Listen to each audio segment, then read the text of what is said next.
Hello, and welcome to the Seeds of Transformation podcast, where biblical truth meets modern day. I'm your host, Dr. Allma Johnson, and I'm thrilled to embark on this journey with you. Here we'll delve into a myriad of topics from healthcare to finance. Why? Well, everything begins with a seed. Today's topic is exploring the financial side of healthcare and organ transplantation. Y'all ready to begin? Let's do this.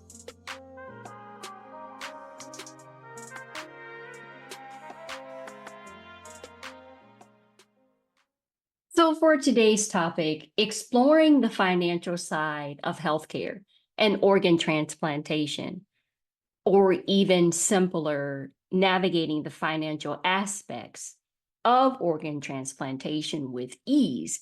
This is what my hope is to do, along with providing some resources for you or for someone you know or love that you will share today's episode of the podcast with. So many of you know that I am a simultaneous kidney and pancreas transplant recipient as of August 1st, 2018.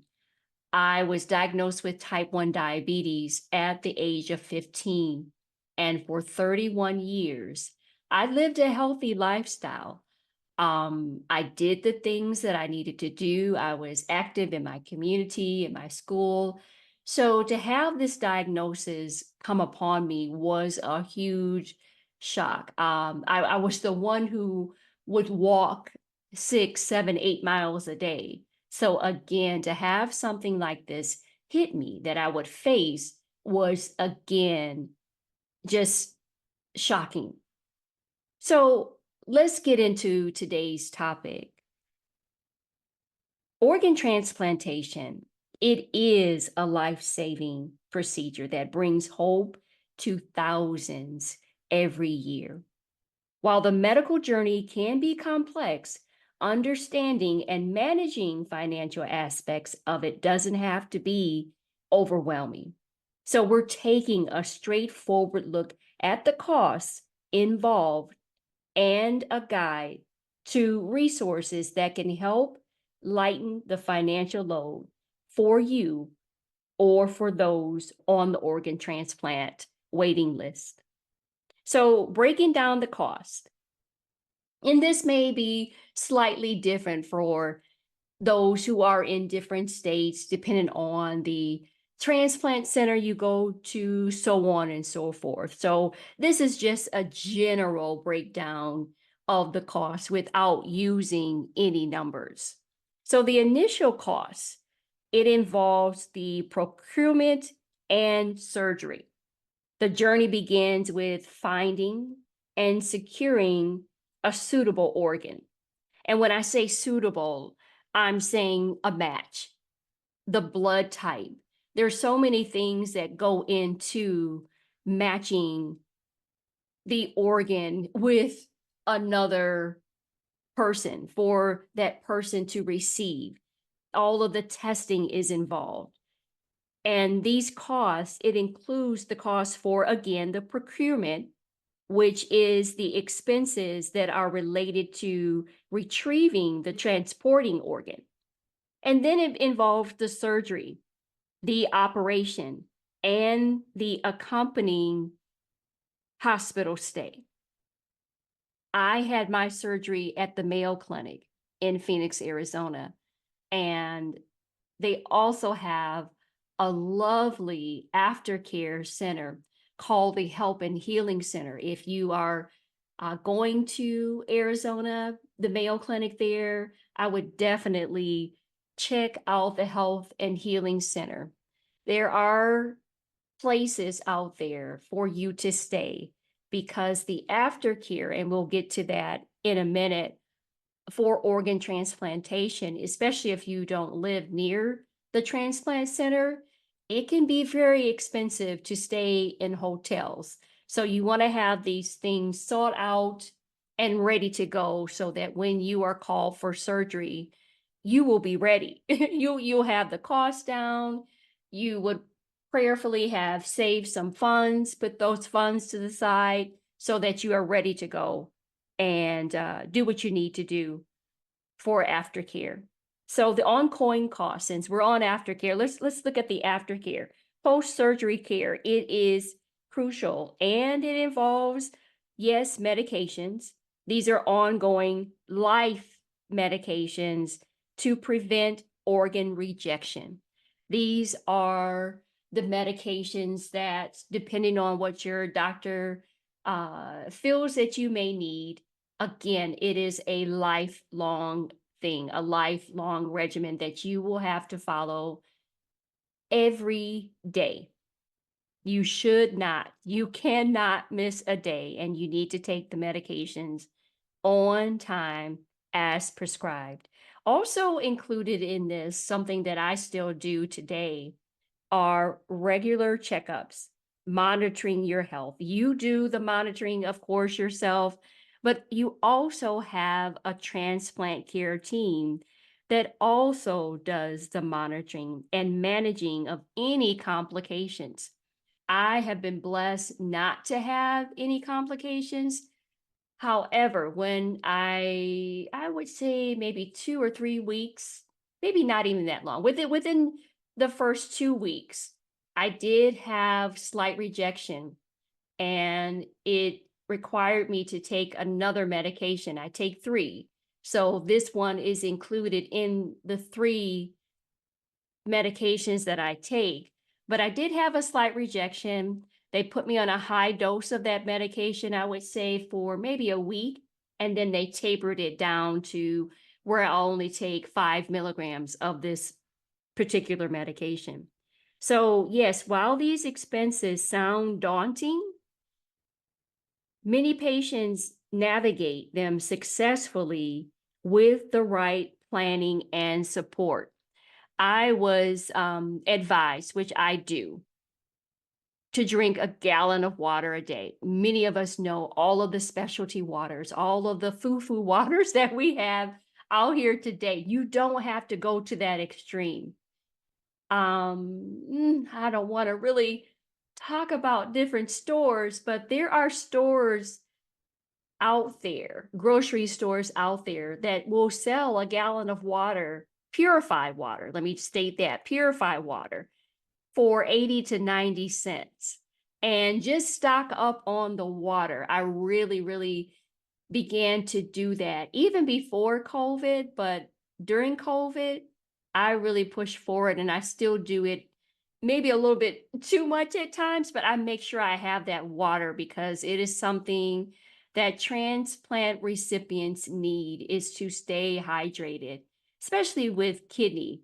Kidney, you do need to stay hydrated because you need to keep those organs along with yourself, again, hydrated.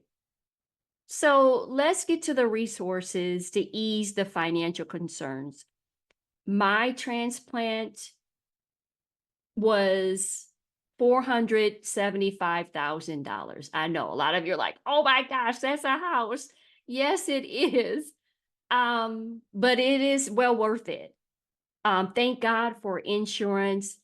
Thank God for some other resources that I have that I'm going to share with you. I had them also, and I used them. Now, let me tell you something. A few of the resources, really all of them, if you can give back financially, please do so. When I receive some of the resources and tips and things like that to do, I made it a point to give back, even if it takes you, maybe not right away after surgery, because it took me, I would say 8 to 9 months, even maybe closer to a year to fully heal. That's how serious this surgery is like up near the top 3 of the types of surgeries to have that take the length of time to heal from. But anywho, make sure you give back. If it's financially, if you donate your time, whatever it is, find a way to give back, because these organizations are out here fighting for you with a purpose, for you to receive the gift of life that you need. So make sure you find a way, donate 10, $20, whatever you can do, $100 here or there to give back. So then therefore you can sow a seed into someone else's life who is in care, who is in need. And when I say care, also dialysis care. It helps to support those who are on dialysis, because during my time of dialysis, I was on dialysis for a year and a month, year and 1 month and a half, somewhere in there. $75,000 a year at that time, from 2017 to 2018, that was the cost of dialysis for me. So they're different now. But again, you need to make sure that you do something to give back, to help them so they can then help someone else. So, expert guidance at transplant centers. Many hospitals have financial counselors. I know mine did, specifically trained to help transplant patients understand and manage these costs. They can provide clarity on what your insurance covers and help identify where additional support is needed.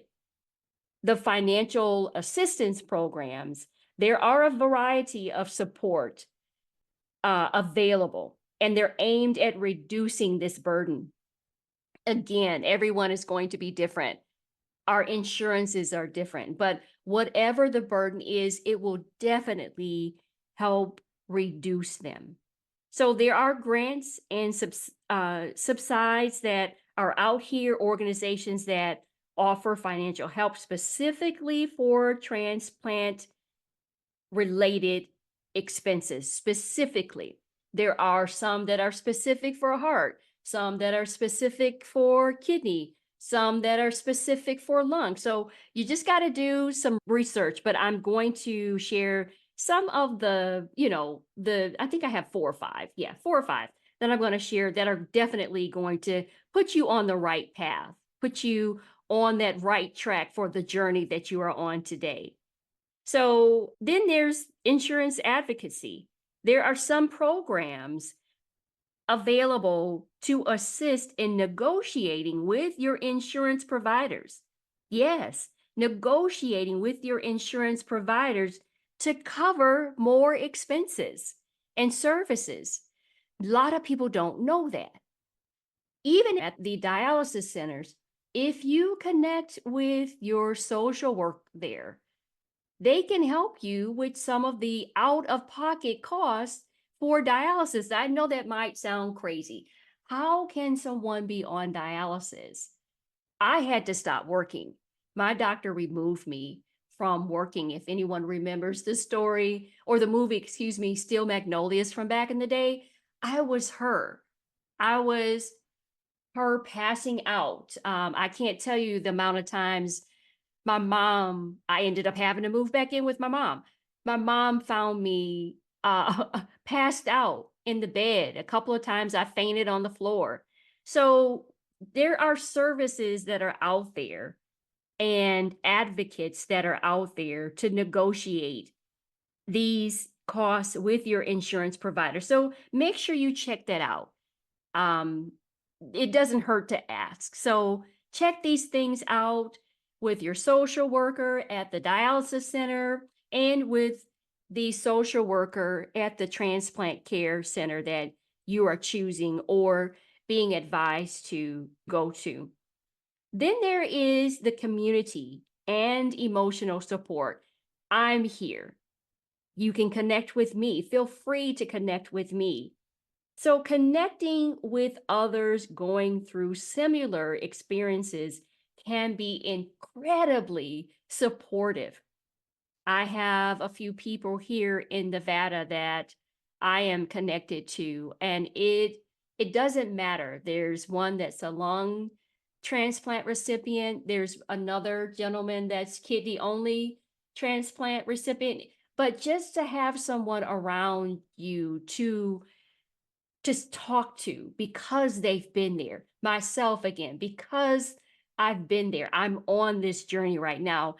It's kind of like saying, oh, I'm going to talk to someone who's, and I'm not talking about anyone or saying anything really. I'm just using this as an example.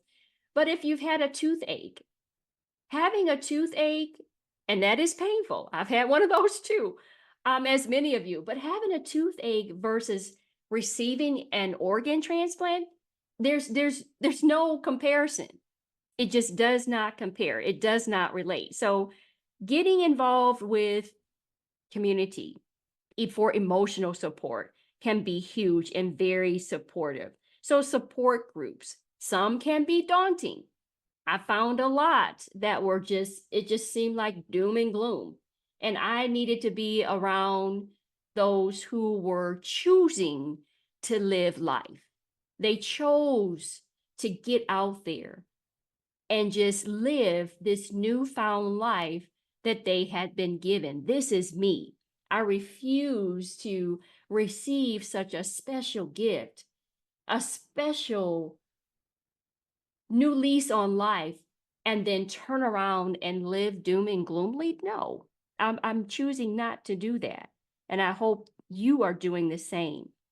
And then there's also online forums, support groups.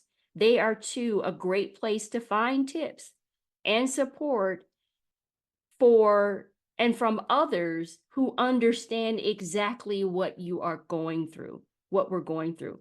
And then making a difference through advocacy, getting involved in advocacy, for better healthcare policies. Vote for healthcare, vote for the right things, not just for you specifically now that you're on the waiting list or now that you have received your transplanted organ, but vote anyway, because even if you're not on the list or haven't received, maybe you don't even need an organ transplant, but vote the right way so that others can have, okay, so that others can do. So stay on top of the healthcare policies. It not only helps you, but again, it can pave the way for future patients to have easier access to transplant needs, necessities. You just never know who it may help.